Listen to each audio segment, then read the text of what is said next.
Halo, selamat pagi. Saya Sofyan Hadi. Kali ini kita akan membahas mengenai neuroscience kognitif, mengungkap cara kerja otak.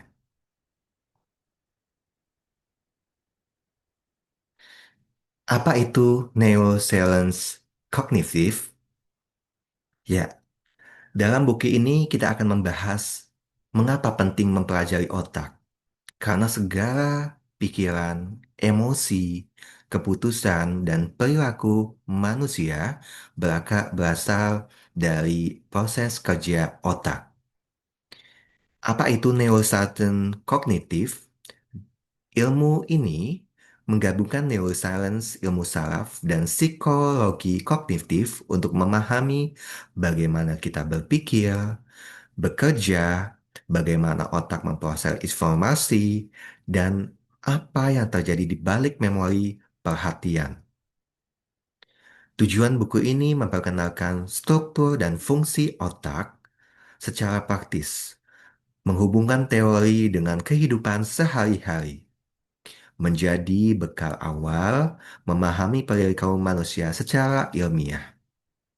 Lalu untuk siapa sih buku ini ditulis? Tentunya untuk teman-teman mahasiswa, pendidik, psikolog, dan praktisi kesehatan atau siapapun yang ingin memahami kerja otak.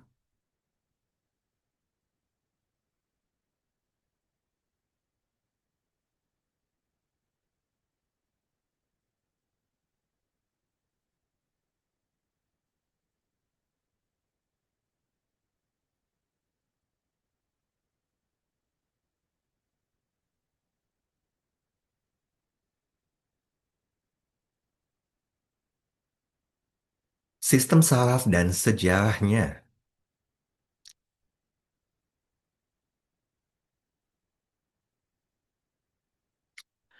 Sistem saraf adalah jaringan komunikasi utama tubuh yang mengatur dan mengendalikan aktivitas tubuh, dari gerakan, pernapasan, hingga berpikir dan merasakan.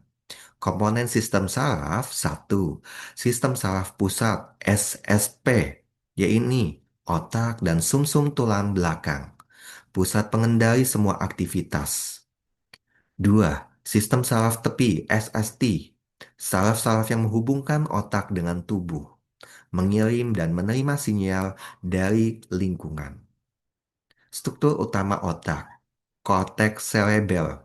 Korteks cerebral. Fungsinya pusat berpikir dan kesadaran.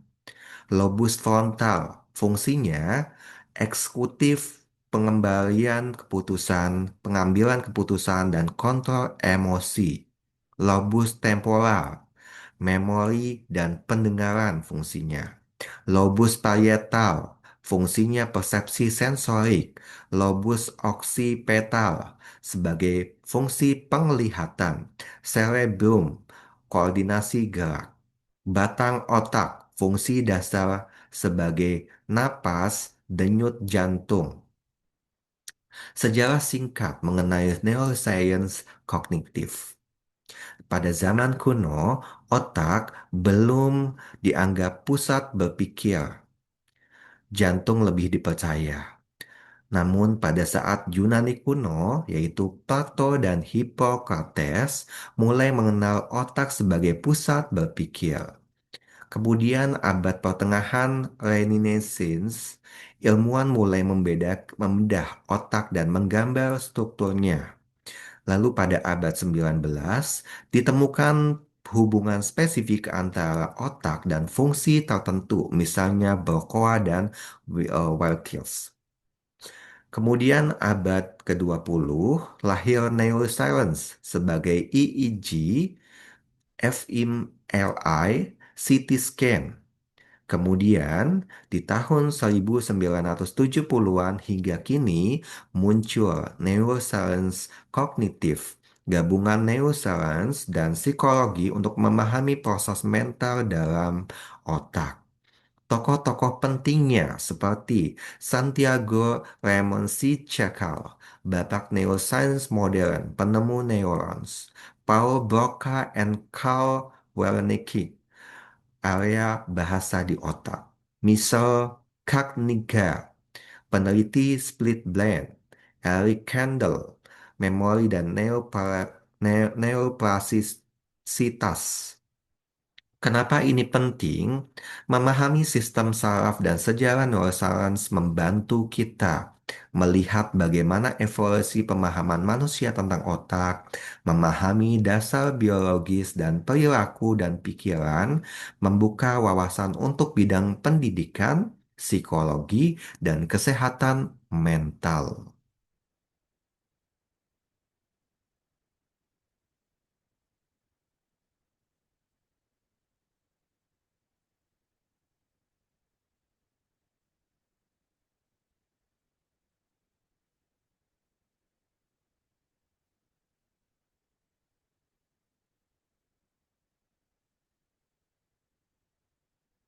Baik, bab selanjutnya adalah metodologi ilmiah. Apa itu metodologi ilmiah? Metodologi ilmiah adalah prosedur sistematis yang digunakan para ilmuwan untuk memahami fenomena, mengajukan pertanyaan, menguji hipotesis, dan menarik kesimpulan berbasis data. Langkah-langkah metode ilmiah: satu, observasi awal, mengamati perilaku atau gejala otak tertentu. Contoh, anak-anak ADHD sulit mempertahankan perhatiannya. Kemudian dua, rumusan masalah dan hipotesis, merumuskan pertanyaan dan dugaan hipotesis awal. Apakah lobus frontal pada anak ADH kurang aktif? Itu adalah contohnya. Kemudian tiga, desain penelitian, memilih metode experience observasi atau studi kasus menggunakan fMLI, EEG, atau tes kognitif. Kemudian empat, pengumpulan data seperti observasi otak, skor tes, hasil scan otak. Lima, analisis data menggunakan statistik untuk menguji hipotesis. Kemudian enam, kesimpulan dan pelaporan, yaitu menjawab apakah hipotesis benar atau tidak, menulis laporan, jurnal, atau artikel ilmiah. Metode populer dalam neuroscience kognitif, yaitu metode fMLI, Functional MLI, yaitu fungsinya mendeteksi area otak aktif saat bertugas dilakukan. Contohnya, melihat aktivitas otak saat membaca. Kemudian EEG, Electronic Science mencatat gelombang listrik otak, menganalisa respon otak terhadap suara. Lalu studi lesi otak. Fungsinya mengkaji dampak kerusakan area otak. Pasiennya contohnya adalah pasien bronka tidak bisa bicara. Lalu yang terakhir adalah tes psikologi kognitif. Yaitu fungsinya mengatur atensi, memori, fungsi eksekutif. Contohnya stroke test, digit span, dan digit span test. Lalu prinsip etika dalam penelitian otak. Satu, persetujuan, informed consent. Dua, privacy and kerahasiaan data. Tiga, perlindungan dari risiko fisik atau psikologis. Empat, penggunaan hewan uji secara etis. Ya, kemudian kenapa alasannya metodologi ilmiah itu penting? Satu, agar mengetahui tentang otak dapat dipercaya. Dua, membantu kita membedakan fakta vs asumsi. Dan tiga, menjadi dasar kuat bagi intervensi psikologis, pendidikan, dan medis.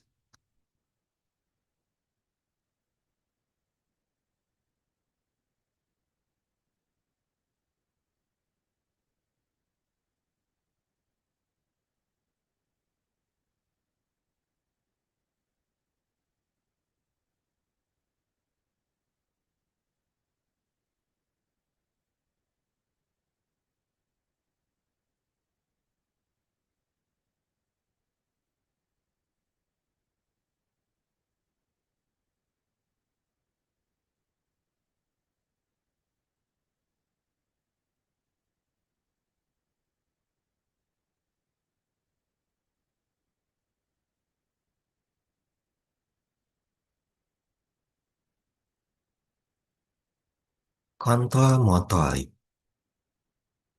Apa itu kontrol motorik? Kontrol motorik adalah kemampuan otak untuk merencanakan, mengatur, dan mengarahkan gerakan tubuh secara sadar maupun tidak sadar. Tanpa kontrol motorik, kita tidak bisa berjalan, menulis, berbicara, bahkan berkedip secara terkoordinasi. Sistem saraf yang mengatur gerakan: satu, korteks motorik primer. Motor cortex fungsinya mengirim sinyal langsung untuk menggerakkan otot. Dua, premotor dan area motorik tambahan atau SMA. Fungsinya merencanakan gerakan kompleks dan berurutan, contohnya mengetik, bermain piano. Tiga, basal ganglia. Fungsinya mengatur fungsi otomatis dan halus, gangguan Parkinson tremor. Cerebrum 4. Cerebrum. Fungsinya koordinasi, keseimbangan, dan korteks gerakan seperti editor ataupun gerakan tubuh lainnya. 5. Sumsum tulang belakang, yaitu spinal cord. Fungsinya jalur penghubung sinyal motorik dari otak ke otot. Ilustrasi jalur motorik, ya, sebagai berikut: otak menerima rangsangan, kemudian otak merespon, lalu menyusun perintah gerakan, dan tentunya terakhir adalah perintah dikirim otot via gerakan tersebut.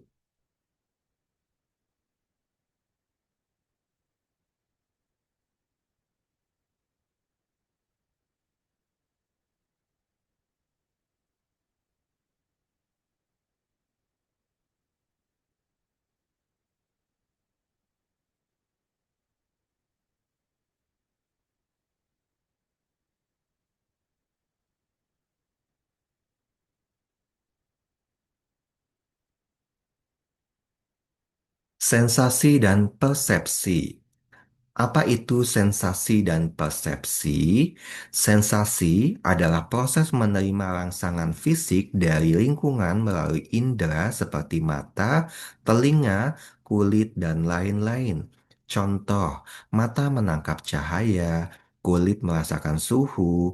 Persepsi, contohnya adalah, persepsi ya ini proses mengorganisasi dan menafsir informasi sensorik agar bermakna. Sebagai contoh adalah mengenali wajah teman dari kejauhan. Sensasi sama dengan input fisik, persepsi sama dengan interpretasi oleh otak. Sistem sensorik utama, sistem indera, visual, penglihatan, fungsinya melihat warna, bentuk, gerakan. Area lobus terkait yaitu lobus occipital. Kemudian sistem indera yang kedua adalah auditory, pendengaran, menerima suara fungsinya. Area otak yang terkait adalah lobus temporal. Ketiga adalah somatosensorik, merasakan sentuhan, tekanan, nyeri. Area otak terkait adalah lobus parietal. Kemudian of olfactory, yaitu penciuman. Fungsinya mencium bau. Area otak yang terkait adalah sistem limbik. Kemudian gustatory, yaitu pengecap, merasakan rasa makanan. Kemudian area otak terkait adalah korteks insular. Proses sensasi menjadi persepsi. Satu, stimulasi dari lingkungan, misalnya cahaya masuk ke mata. Dua, transduksi, yaitu dari indera pengubah rangsangan menjadi sinyal listrik. Kemudian tiga, transmisi, sinyal dikirim ke otak. Empat, interpretasi, yaitu otak membaca dan memberi makna, yaitu menjadi persepsi. Contoh perbedaan sensasi dan persepsi, yaitu stimulus seperti suara keras menjadi sensasi getaran suara, persepsinya itu suara petir. Kemudian bau harum, sensasinya molekol di hidung. Kemudian persepsinya adalah wangi parfum mawar. Kemudian stimulusnya yaitu contohnya sentuhan, sensasinya tekanan di kulit, persepsinya berubah menjadi ada yang menyentuh bahuku.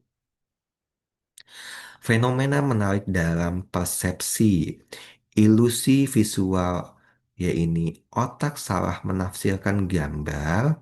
Kedua, perhatian selektif, yaitu hanya fokus pada hanya fokus pada sebagian input. Ketiga, top-down processing, yaitu persepsi dipengaruhi oleh pengalaman.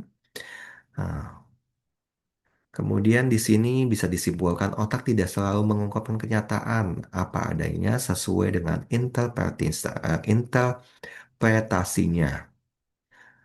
Mengapa hal ini penting? Satu tentunya adalah menjelaskan bagaimana manusia memahami dunia.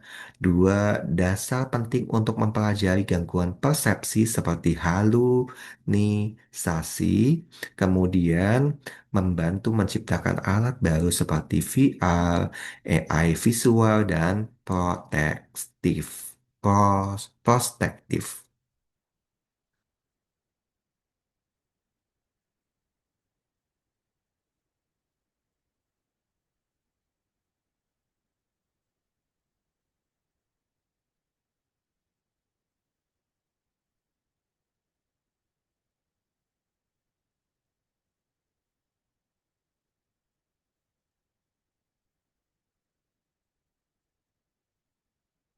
Baik, set selanjutnya membahas mengenai bahasa, memori, perhatian, dan eksekutif.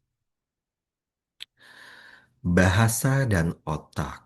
Apa itu bahasa dalam neuroscience? Dalam bahasa di neuroscience adalah kemampuan kognitif untuk memahami, memproduksi, dan menggunakan simbol, yaitu kata, untuk berkomunikasi. Area otak terkait adalah area Broca, lobus frontal kiri, fungsinya produksi bahasa, kemudian untuk gangguan jika rusak, afasia Broca bisa paham tapi sulit berbicara. Kemudian areanya ya ini kedua adalah area Wernicke, lobus temporal kiri, fungsinya pemahaman bahasa, gangguan jika rusak, yaitu afasia Warkinik, sama dengan lancar bicara tapi tidak nyambung. Ya, kemudian ketiga contohnya di sini adalah angular gyrus. Fungsinya membaca dan menulis. Gangguannya jika rusak adalah disleksia. Kesimpulannya, otak memproses bahasa secara spesifik dan lateral, yaitu di dominan di sebelah otak kiri. Kemudian memori. Memori adalah kemampuan otak untuk menyimpan, menyusun ulang, dan mengambil kembali informasi. Jenis memori seperti memori sensorik, contohnya melihat kilatan cahaya. Area otak yang berfungsi adalah lobus sensorik, kemudian memori jangka pendek. Contohnya mengingat nomor telepon sementara, area otak yang berfungsi adalah prefrontal cortex, dan contoh terakhir di sini adalah jenis memori jangka panjang, mengingat ulang tahun. Contoh otak area yang berfungsi adalah hipokampus dan korteks. Kesimpulannya, hipokampus penting dalam konsolidasi memori, sedangkan kerusakannya bisa disebabkan amnesia. Kemudian bahasan berikutnya adalah perhatian. Apa itu atensi atau perhatian? Adalah kemampuan otak untuk memfokuskan sumber daya mental pada informasi tertentu sambil menyaring gangguan. Jenisnya Jenis atensi sebagai berikut. Subtensi attention, yaitu fokus jangka panjang, kemudian selective attention, fokus sambil menyaring gangguan, dan ketiga adalah divided attention, fokus pada beberapa tugas sekaligus. Nah, otak yang terlibat yaitu lobus parietal mengarah pada fokus, lobus frontal pada kontrol perhatian, dan sistem retikular sebagai regulasi tingkat kesadaran. Kesimpulannya adalah gangguan atensi seperti ADHD disebabkan oleh difungsi pada area frontal dan sistem dopamin. Fungsi eksekutif otak. Apa sih fungsi eksekutif otak? Fungsi eksekutif otak adalah kemampuan kognitif tingkat tinggi untuk mengatur perilaku sadar dan fleksibel. Komponen utama fungsi yaitu inhibisi, contohnya menahan godaan bicara saat dosen berbicara. Area otak yang berfungsi adalah prefrontal cortex, kemudian memori kerja, mengingat info sambil mengolahnya. Otak yang berfungsi di area dorsolateral PVC, kemudian perencana dan pengambil keputusan. Contohnya membuat jadwal ujian. Otak yang berfungsi adalah anterior cingulate cortex, dan fungsinya di sini berikutnya adalah fleksibilitas kognitif. Contohnya adalah berpindah strategi saat gagal. Otak yang berfungsi yaitu orbitofrontal cortex. Prefrontal cortex adalah pusat fungsi eksekutif. Semakin matang, semakin baik kontrol dari seseorang, ya. Kenapa keempat topik itu di atas itu penting, ya? Satu tentunya adalah bahasa, dasar komunikasi dan ekspresi. Memori tentunya adalah menyimpan pengetahuan dan pengalaman. Perhatian atau atensi, yaitu menyaring informasi penting, dan keempat adalah fungsi eksekutif, yaitu mengarahkan tindakan secara sadar dan terencana.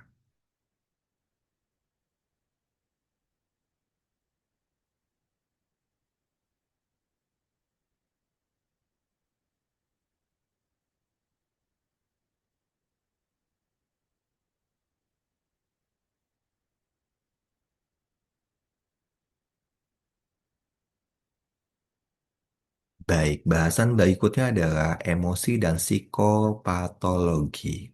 Apa itu emosi? Emosi adalah respon kompleks otak terhadap rangsangan melibatkan perasaan subjektif yaitu seperti senang, takut, dan marah. Kemudian reaksi fisiologis seperti detak jantung meningkat dan ekspresi perilaku seperti senyum, menangis, melarikan diri. Struktur otak yang mengatur emosi. Strukturnya satu, amigdala mengolah emosi dasar seperti rasa takut dan marah. Kedua, hipokampus menghubungkan emosi dengan memori. Ketiga, korteks prefrontal mengontrol dan mengevaluasi reaksi emosi. Empat, hipotalamus yaitu mengatur respon fisiologis seperti jantung dan hormon.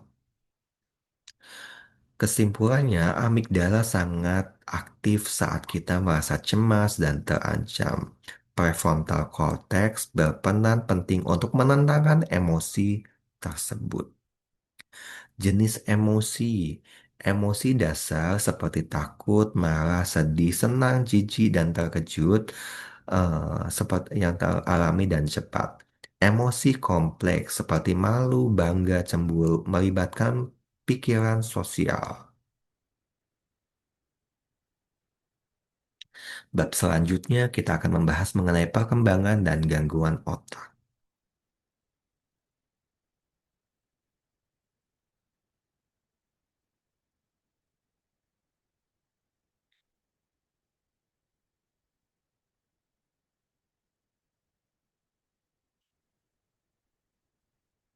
Psikopatologi. Apa sih psikopatologi? Adalah kajian ilmiah mengenai gangguan mental dan perilaku serta kaitannya dengan fungsi otak. Contoh gangguan psikologis dan dasar neurologisnya seperti satu gangguan depresi, ciri utama sedih terus-menerus tidak bertenaga. Struktur otak yang terkait adalah aktivitas rendah di prefrontal cortex dan keseimbangan serotonin. Skizofrenia, halusinasi, delusi, gangguan berpikir. Struktur otak yang terkait adalah gangguan dopamin dan abnormalitas pada korteks frontal. Ketiga adalah gangguan kecemasan, anxiety, ketegangan berlebihan, takut tanpa sebab, ya, amigdala hiperaktif dan diskusi gabah. ADHD, tidak fokus dan impulsif, prefrontal cortex tidak berkembang secara optimal. Psikopati yaitu tidak punya empati atau rasa bersalah di fungsinya di amigdala dan korteks optofrontal. Mengapa penting memahami ini? Satu, tentunya untuk deteksi dini gangguan mental. Kedua, membantu intervensi berbasis otak seperti neuroterapi, CBT, dan medikasi. Ketiga, menyadari bahwa kesehatan mental sama dengan keseimbangan aktivitas otak dan kimiawi otak.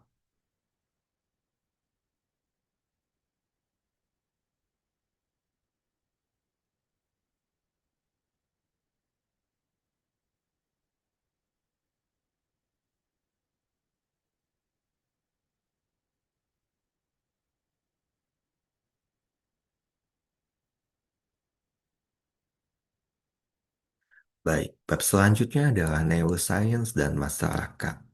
Neuroscience di dunia nyata tidak hanya memiliki laboratorium, ilmu ini telah menginspirasi dan mengubah banyak aspek kehidupan sehari-hari. Antara lain adalah bidang pendidikan. Dampak neuroscience adalah strategi belajar berdasarkan cara kerja otak, neuroeducation, kesehatan mental, yaitu pendekatan terapi berbasis otak dan neuroplasticity, teknologi yaitu brain computer interface BBC, AI berbasis neuromodel, hukum dan etika, neuroscience, bukti otak dalam keputusan hukum, dan di sini pekerja dan organisasi tentunya membutuhkan neuroscience, kepemimpinan, dan pengambilan keputusan. Neuroscience dan etika sosial dalam berkembangnya teknologi otak, muncul isu etika dan sosial baru seperti apakah pantas membaca pikiran lewat teknologi? Kemudian, apakah seorang dengan kerusakan otak tetap bertanggung jawab secara hukum? Kemudian, sejauh mana obat bisa dipakai untuk meningkatkan otak normal, ya. Dan kesimpulannya, ilmu otak perlu didampingi oleh empati, etika, dan kebijakan yang bijak. Neuroscience untuk masa depan tentunya meningkatkan empati antar manusia lewat pemahaman otak, mendorong pendidikan yang lebih inklusif, membuka peluang intervensi preventif sejak dini pada anak dan remaja, menjadi masyarakat lebih sadar dan penting akan kesehatan otak dan mental. Kesimpulannya adalah mengenali cara kerja otak bukan hanya soal mengetahui soal pengetahuan, tetapi tentang memahami siapa kita, bagaimana kita berperilaku, dan bagaimana kita menjadi lebih baik sebagai individu dan masyarakat. Ya, bab terakhir di kesimpulan.